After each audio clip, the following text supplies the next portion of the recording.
Hello everyone, welcome back to my channel. কেমন আছো সবাই? আশা করি তোমরা সবাই ভালো আছো। আমিও অনেক ভালো আছি। প্রায় 2 সপ্তাহ আগে আমরা গিয়েছিলাম মায়াপুরে ঘুরতে।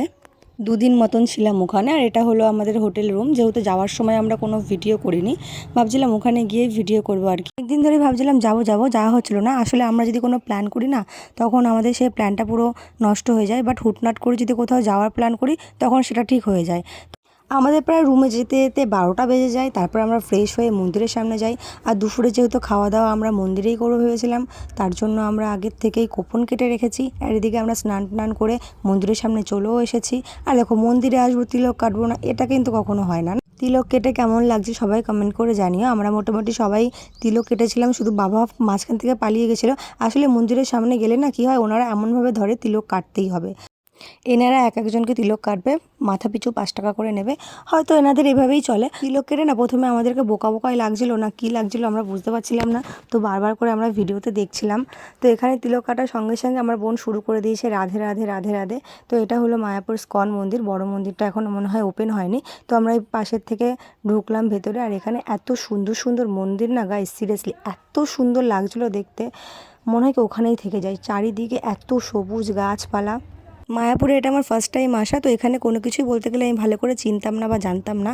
আর আশেপাশে যা ছিল মোটামুটি সব কিছুই ভিডিও করে এনেছি, যাতে একটা স্মৃতি হয়ে থাকবে আর তোমাদের সামনে আমি তুলে ধরতে পারবো। দুপুরে খাওয়ার জন্য আমরা যে কুপনটা কেটেছিলাম ওটা 40 টাকার ছিল। আর এখানে সম্পূর্ণটা নিরামিষ হয়, রান্নাটাও বলে খুব সুন্দর হয়। আমি আগে কখনো ট্রাই করিনি যেহেতু যাইনি। এটা ছিল প্রসাদ কক্ষ, আর এখানে একসাথে অনেক মানুষ খেতে পারে।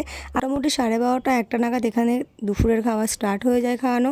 আর আমরা ঢোকার সঙ্গে সঙ্গে দেখেছি এখানে অলরেডি অনেকেই বসে খাচ্ছে আর কি। যাওয়ার সঙ্গে সঙ্গে একটা থালা, গ্লাস আর জল দিয়ে দিল। দীঘা পরে দার্জিলিং তো অনেক সময় যাওয়া যাবে, বাট মাঝে মধ্যে একটু মায়াপুর বা বৃন্দাবন এসব জায়গা দিয়ে ঘুরে আসতে হবে না? মানসিক শান্তি তো আসলে এইসব জায়গাতেই পাওয়া যায়। আমার এটা মনে হলো। আর তোমাদের যদি এটা জ্ঞান মনে হয়, তাহলে জ্ঞানটাকে সাইডে রেখে দাও।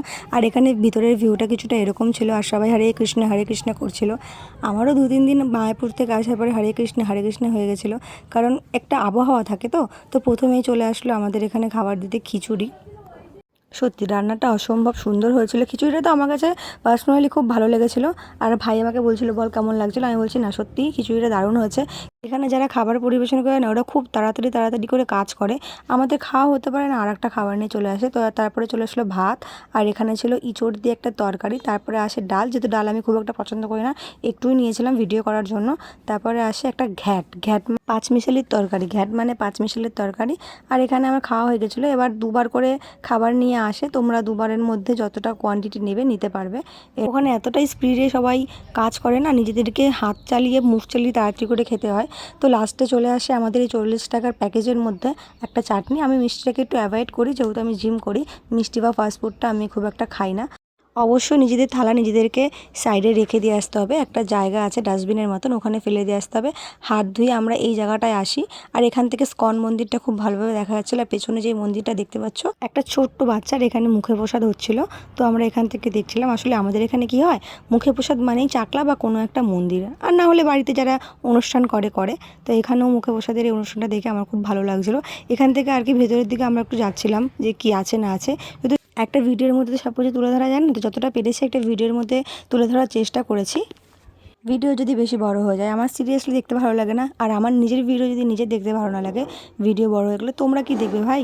তার জন্য ভিডিও আমি ছোটো করে দেবো তোমাদেরকে। হ্যাঁ, ছোটো মানে 30 সেকেন্ড 40 সেকেন্ড এরকম না, আরেকটু বড় করে দেবো।